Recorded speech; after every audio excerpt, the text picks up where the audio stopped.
ಈಗ ಡಿಸಿ ಬಂದು ನಿಮಗೆ ಏನಂತ ಹೇಳಿದ್ರು ಅವರಂತೂ ನನ್ನ ಕೈಯಲ್ಲಿ ಆಗಲ್ಲ ಅಂತ ಹೇಳಿದ್ರು. ರಿಪೋರ್ಟ್ ಬರೋವರೆಗೂ ನಾವು ಆ ಥರ ಮಾಡೋಕ್ಕಾಗಲ್ಲ ಅಂತ ಹೇಳ್ತಿದ್ದಾರೆ. ಮುಂದೆ ಏನು ಕೆಲಸ ಸರ್ ನಿಮ್ದೀಗ? ಸರ್ ಅವ್ರಿಗೆ ಇನ್ವೆಸ್ಟಿಗೇಷನ್ ರಿಪೋರ್ಟು ಬೇಕಾಗಿಲ್ಲ. ಇನ್ವೆಸ್ಟಿಗೇಷನ್ ರಿಪೋರ್ಟು ತಗೊಳ್ಳೋಕ್ಕೆ 6ನೇ ತಾರೀಕು ಆಗಿರೋದು. ಇವತ್ತು 19ನೇ ತಾರೀಕು. ಇನ್ವೆಸ್ಟಿಗೇಷನ್ ರಿಪೋರ್ಟ್ ಎಲ್ಲ ಇದೆ. ಇಲ್ಲಿ ಜಿಲ್ಲಾಡಳಿತ ಕುಸ್ತಿದೆ. ಇಲ್ಲಿ ಅವರು ಯಾರ್ದೋ ಒತ್ತಡಕ್ಕೆ ಬಂದು ಇನ್ವೆಸ್ಟಿಗೇಷನ್ ಮೇಲೆ ಆಗ್ತಾ ಇದ್ದಾರೆ ಅಷ್ಟೇ. ಇನ್ವೆಸ್ಟಿಗೇಷನ್ ಆಗುವಂಥದ್ದಲ್ಲಿ ಏನೂ ನಡೆದಿಲ್ಲ. ಓನ್ಲಿ CCTV ಫುಟೇಜಸ್ಸು, PSIದು ಏನು ಕಾಲ್ ರೆಕಾರ್ಡ್ಸ್ ತೊಗೋಬೇಕಿತ್ತಷ್ಟೇ. ಅದೆಲ್ಲ ಮೊದಲನೇ ದಿವಸನೇ ಸಿಕ್ಕಿದೆ. ಇಲ್ಲಿ MLA ಭಾಳ ಹುನ್ನಾರ ನಡೆಸ್ತಾ ಇದ್ದಾರೆ ಅಂತ ನಮಗೆಲ್ಲರಿಗೂ ಗೊತ್ತಾಗಿದೆ. ಮತ್ತು MP ಅವರು ಪ್ರೊಟೆಕ್ಟ್ ಮಾಡ್ತಾ ಇದ್ದಾರೆ ಅಂತ ಈಗ ತಾನೇ ನಮಗೆ ಮಾಹಿತಿನೂ ಕೂಡ ಬಂದಿದೆ. ಇಷ್ಟು ಜನ 3,500 ಜನ ಕರ್ನಾಟಕ ರಾಜ್ಯದಿಂದ ಬಂದು ಇಲ್ಲಿ ಈ ಒಂದು ನ್ಯಾಯಕ್ಕಾಗಿ ಹೋರಾಟ ಮಾಡಿದ್ರು ಕೂಡ ಇವರು ಏನು ಮಾಡಿದ್ರು ಕೂಡ DC-ಗೆ ಆದೇಶ ಮಾಡೋಕ್ಕೆ ಬಿಡ್ತಾ ಇಲ್ಲ. ಹಾಗಾಗಿ ನಾವು ರಾತ್ರಿ ಇವತ್ತು ಕೂಡ ಇಲ್ಲೇ ಮಲ್ಕೊಳ್ಳೋದು ಅಂತ ಡಿಸೈಡ್ ಮಾಡಿದ್ದೀವಿ. ಎಲ್ಲರೂ ಇಲ್ಲೇ ಇರ್ತೀವಿ. ನಮ್ಮ ಸಹೋದರಿಯರು ಬಂದಿರೋರನ್ನ ಮನೆಗೆ ಕಳಿಸ್ಕೊಡ್ತೀವಿ. ಮತ್ತು ನಾಳೆ ಇದನ್ನು ಕಂಟಿನ್ಯೂ ಮಾಡಿ ನಾಳಿದ್ದು ಬುಧವಾರ ರಾಜ್ಯದಲ್ಲಿರುವಂಥ ಎಲ್ಲ ವಕೀಲ ಸ್ನೇಹಿತರನ್ನು ಕೂಡ ಬೆಂಗಳೂರಿಗೆ ವಿಧಾನಸೌಧ ಮುತ್ತಿಗೆ ಹಾಕುವಂಥ ಕಾರ್ಯಕ್ರಮ ಮಾಡ್ಕೊಂಡಿದ್ದೀವಿ. ನಮ್ಮ ಬೆಂಗಳೂರಿನ ವಕೀಲ ಸಂಘದ ಅಧ್ಯಕ್ಷರಾದಂಥ ವಿವೇಕ್ ಸುಬ್ಬಾರೆಡ್ಡಿ ಅವರು ಕೂಡ ಈಗ ದೂರವಾಣಿ ಕರೆ ಮಾಡಿ ನಮ್ಮದು ಸಂಪೂರ್ಣ ಬೆಂಬಲ ಇದೆ, ಬೆಂಗಳೂರನ್ನ ನಾವು ಸಂಪೂರ್ಣವಾಗಿ ಸಹಕಾರ ಕೊಡ್ತೀವಿ, ಹೊರಗಡೆಯಿಂದ ಬಂದಂಥವ್ರನ್ನ ಗೌರವವಾಗಿ ನಡೆಸ್ಕೊತೀವಿ ವಕೀಲರನ್ನ ಅಂತ ಹೇಳಿದ್ದಾರೆ. ಹಾಗಾಗಿ ನಾವೆಲ್ಲರೂ ಒಟ್ಟುಗೂಡಿ ಬುಧವಾರ ದಿವಸ ವಿಧಾನಸೌಧ ಚಲೋ ಮಾಡ್ತಾ ಇದ್ದೀವಿ. DC ಅವರು ಒಳಗಡೆ ಇದ್ದಾರೆ. ಈಗ ನೀವು ಹೋರಾಟನ ಮುಂದುವರಿಸ್ತೀರಿ ಅಂತಂದ್ರೆ ಗೇಟ್ ಕ್ಲೋಸ್ ಆಗಿ DC-ನೂ ಒಳಗಡೆ ಇರಬೇಕಾ? ನೀವು ಇಲ್ಲಿ ಹೋರಾಟ ಕಂಟಿನ್ಯೂ ಮಾಡ್ತೀರಾ? ರೂಪರೇಷೆ ಹೇಗಿರುತ್ತೆ? ನಮ್ಮ ರೂಪರೇಷೆ ನಾವು DC-ನ ಕೂಡಾಕ್ಬೇಕು ಅಂತಲೇ ಆಗಲಿ ಅಥವಾ ಇನ್ನಿತರ ಪೊಲೀಸ್ ಅಧಿಕಾರಿಗಳಿಗೆ ತೊಂದರೆ ಕೊಡಬೇಕು ಅಂತಲೇ ಆಗಲಿ ಏನೂ ಇಲ್ಲ.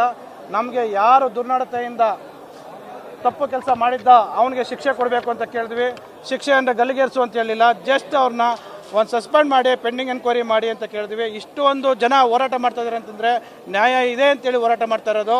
ಅಷ್ಟೇ ಅಲ್ಲ, ಇಷ್ಟು 40 ಜನ ವಕೀಲರ ಮೇಲೆ ಸುಳ್ಳು ಪ್ರಕರಣ ಹಾಕಿರೋ ವಿಚಾರವಾಗಿ ಸಾರ್ವಜನಿಕರು ಅಭಿಪ್ರಾಯನೂ ನಾವೆಲ್ಲ ತಗೊಂಡು ಈ ಒಂದು ತೀರ್ಮಾನ ತೊಗೊಂಡಿದ್ದೀನಿ ನಾನು. ಸಾರ್ವಜನಿಕರು ಹೇಳ್ತಾರೆ ವಕೀಲರಂತ ನಿಮ್ಮಂಥವ್ರಿಗೆ ಈ ರೀತಿ ನ್ಯಾಯ ಸಿಗ್ತಾ ಇಲ್ಲ ಅಂತ ಹೇಳಿದ್ರೆ ನಮ್ಮ ಕತೆ ಏನು? ಇದನ್ನು ಬಿಡಬೇಡಿ, ಇಲ್ಲಿಗೇನೆ ಮುಂದಿನ ದಿನಗಳಲ್ಲಿ ನಮ್ಮನ್ನು ಕರೆದ್ರೆ ನಾವು ಕೂಡ ಭಾಗವಹಿಸ್ತೀವಿ ಅಂತ ಹೇಳಿದ್ದಾರೆ. ಈಗಾಗಲೇ ವಿರೋಧ ಪಕ್ಷದವ್ರು ಇರ್ಬೋದು, ಕುಮಾರಸ್ವಾಮಿ ಅವರು ಇರ್ಬೋದು, ಎಲ್ಲರೂ ಮಾಹಿತಿನ ತಗೊಂಡು ಈಗ ಅವರೂ ಕೂಡ ಇಲ್ಲಿಗೆ ಸ್ಥಳಕ್ಕೆ ಧಾವಿಸ್ತೀವಿ ಅಂತ ಹೇಳಿದ್ದಾರೆ.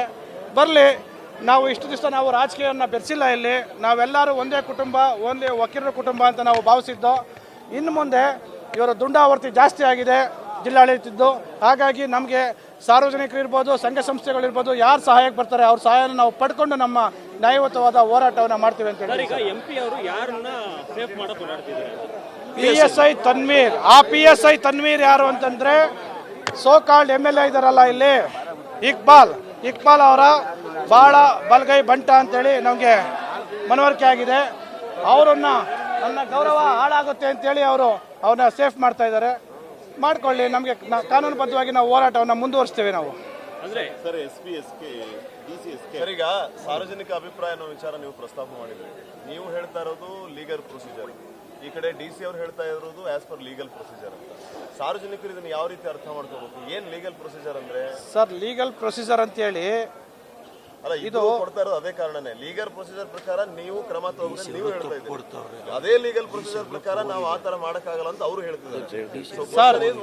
ಸರ್, DC ಅವರು ದಿಕ್ ತಪ್ಪಿಸ್ತಾ ಇದ್ದಾರೆ, SP ಅವರು ಬಹಳ ದಿಕ್ ತಪ್ಪಿಸ್ತಾ ಇದ್ದಾರೆ. ಅಲ್ಲಿ ಕಾನೂನು ತನಿಖೆ ಮಾಡುವಂಥದ್ದು ಯಾರ್ದು ಮರ್ಡರ್ ಆಗಿಲ್ಲ, ಅಥವಾ 307 ಆಗಿಲ್ಲ, ಡಕಾಯಿತಿ ಆಗಿಲ್ಲ. ಅಲ್ಲಿ ಆಗಿರುವಂಥದ್ದು ವಕೀಲರ ಸಂಘಕ್ಕೆ ಅತಿಕ್ರಮ ಪ್ರವೇಶ ಮಾಡಿ ಧಮಕಿ ಹಾಕಿದಂಥ ವ್ಯಕ್ತಿಗಳ ವಿರುದ್ಧ ಕೊಟ್ಟಿದ್ದಂಥ ಒಂದು ದೂರು.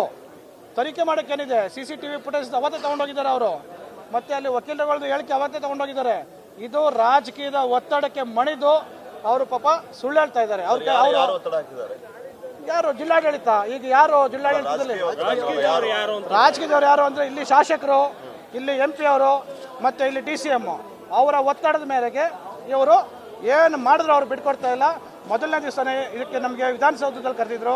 ವಿಧಾನಸೌಧದಲ್ಲಿ ನಮ್ಮ ಪೊನ್ನಣ್ಣ ಅಂತೇಳಿ ನಮ್ಮ ವಕೀಲರು MLA ಆಗಿದ್ದಾರೆ. ಈಗ ಅವರು ಮುಖ್ಯಮಂತ್ರಿಗಳನ್ನ ಆಪ್ತ ಕಾನೂನು ಸಲಹೆಗಾರರು ಅವರ ನೇತೃತ್ವದಲ್ಲಿ ವಿಧಾನಸೌಧದಲ್ಲಿ ಕರೆದು ಒಂದು ಸಭೆ ಮಾಡಿದ್ರು.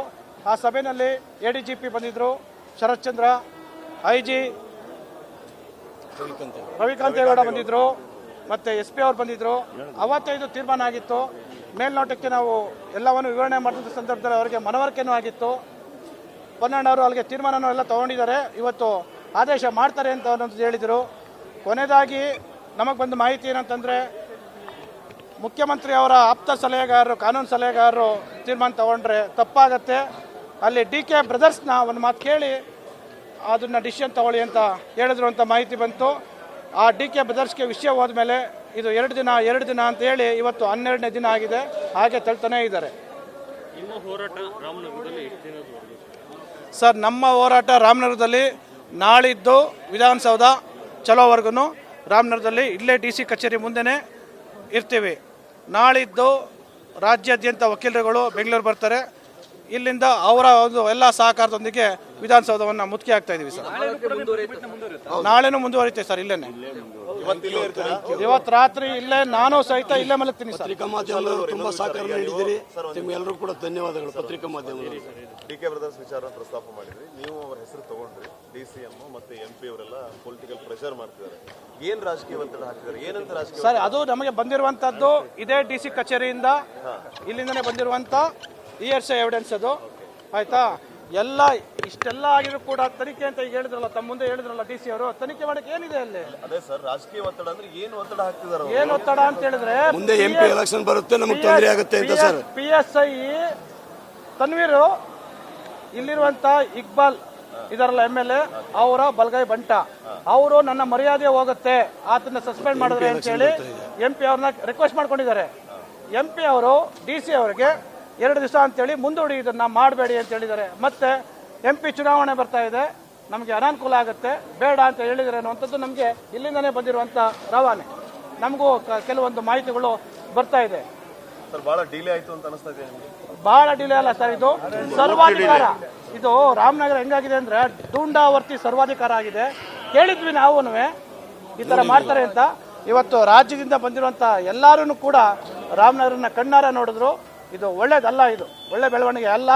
ಇದು ಪರಿಣಾಮ ತನ್ವೀರ್ ಮಾಡಿದ ತಪ್ಪಿಗೆ ಇವತ್ತು ಎಲ್ಲರೂ ಅವನಿಗೆ ಶಿಕ್ಷೆ ಕೊಡಬೇಕು ಅಂತ ಆಗ್ರಹಿಸ್ತಾ ಇದ್ದೀವಿ. ಅದೇ ರೀತಿ ತಕ್ಕ ಪಾಠವನ್ನ ಎಲ್ಲ ಜನಗಳು ಕೊಡ್ತಾರೆ ಅಂತ ಹೇಳ್ತೀನಿ ಸರ್. ನಿಮಗೆ ನಿರೀಕ್ಷೆ ಇತ್ತು ಸಂಜೆ ಅಷ್ಟೊತ್ತಿಗೆ ನ್ಯಾಯ ಸಿಗುತ್ತೆ ಅಂತ. ರಾಮನಗರ ಜಿಲ್ಲಾಧಿಕಾರಿ ಕಚೇರಿಯಿಂದ ನ್ಯಾಯ ಸಿಗ್ಲಿಲ್ಲ. 100% ಬೆಂಗಳೂರು ಚಲೋ, ಅಲ್ಲಿ ನ್ಯಾಯ ಸಿಗುತ್ತೆ ಅನ್ನೋ ನಿರೀಕ್ಷೆ ಇದೆಯಾ? ಇದೆ ಸರ್, ಇದೆ ಸರ್. ಹೇಗೆ ಹೇಳ್ತೀರಿ? ಇದೆ. ಯಾಕೆಂದ್ರೆ ಮುಖ್ಯಮಂತ್ರಿಗಳು ಕೂಡ ಒಬ್ರು ನಮ್ಮ ವಕೀಲರು, ಮುಖ್ಯಮಂತ್ರಿಗಳು, ಅವ್ರಿಗೆ ವಕೀಲರ ಬಗ್ಗೆ ಬಹಳ ಕಾಳಜಿನೂ ಇದೆ ಸರ್. ಅವರು ಮಾಡಿದ್ರು, ಅದು ಮಾಹಿತಿ ನಮಗಿದೆ. ಅವರು ರಾಮನಗರ ಕ್ಷೇತ್ರ DCM ಕ್ಷೇತ್ರ ನಾವು ತಲೆ ಹಾಕೋದು ಬೇಡ, ಅವರೇ ಮಾಡ್ಕೊಳ್ಳಿ ಅಂತೇಳಿ ಬಿಟ್ಟಿದ್ರು. ಆದರೆ ಇಲ್ಲಿ ಪರಿಸ್ಥಿತಿ ಎಲ್ಲ ತಮಗೆ ಗೊತ್ತಾಗಿದೆ. ಈಗ ಕುಮಾರಸ್ವಾಮಿ ಅವರು ಬರ್ತಾ ಇದ್ದಾರೆ, ಮತ್ತೆ ಕಂಟಿನ್ಯೂ ಮಾಡ್ತೀರಿ ಅಂತ ಹೇಳ್ತಿದ್ದೀರಿ. ಹೌದು ಸರ್, ಬೆಳಗಿಂದ ಮಾಡಿದ್ದೀವಿ. ಮಾಡಿದ್ರು ಕೂಡ ನಮಗೆ ನ್ಯಾಯ ಸಿಕ್ಕಿಲ್ಲ. IAS IPS ಅಧಿಕಾರಿಗಳು ಅವರ ಆಡಳಿತವನ್ನು ಮಾಡೋದ್ರಲ್ಲಿ ವಿಫಲರಾಗಿದ್ದಾರೆ. ಅವರು ರಾಜಕೀಯ ವ್ಯಕ್ತಿಗಳ ಕೈಗೊಂಬೆ ಆಗಿದ್ದಾರೆ. ಹಾಗಾಗಿ ಅವರ ಹೇಳುವ ಆದೇಶಕ್ಕೋಸ್ಕರ ಕಾಯ್ತಾ ಇದ್ದೀವಿ ಎನ್ನುವಂಥ ಆರಿಕೆ ಉತ್ತರವನ್ನು ಕೊಟ್ಟಿದ್ದಾರೆ. ಇಲ್ಲಿ ಯಾವುದೇ ಥರದ್ದು ಬೇರೆ ಮಾರ್ಗನೇ ಇಲ್ಲ ಅವ್ರಿಗೆ. ಅವರು ಸ್ವಿಚ್ ಆನ್ ಮಾಡಿದ್ರೆ ಮಾತ್ರ ಇವರು ಮಾತಾಡುವಂಥ ಪರಿಸ್ಥಿತಿ ಆಗಿದೆ. ನಮಗೂ ಬೇಸರ ಆಗಿ ಈಗ ಇಲ್ಲೇ ಹಾಸಿಗೆಗಳನ್ನ ತರಿಸಿ ಇಲ್ಲೇ ಮಲಗ್ತಾ ಇದ್ದೀವಿ ಸರ್. ಸಸ್ಪೆಂಡ್ ಆಗೋವರೆಗೂ ನಿಮ್ಮ ಹೋರಾಟ ಮುಂದುವರಿಯುತ್ತೆ. ಖಂಡಿತ. Okay sir, thank you. News First, ನಿರ್ಭೀತಿಯಿಂದ ನಿಮ್ಮ ಪರವಾಗಿ.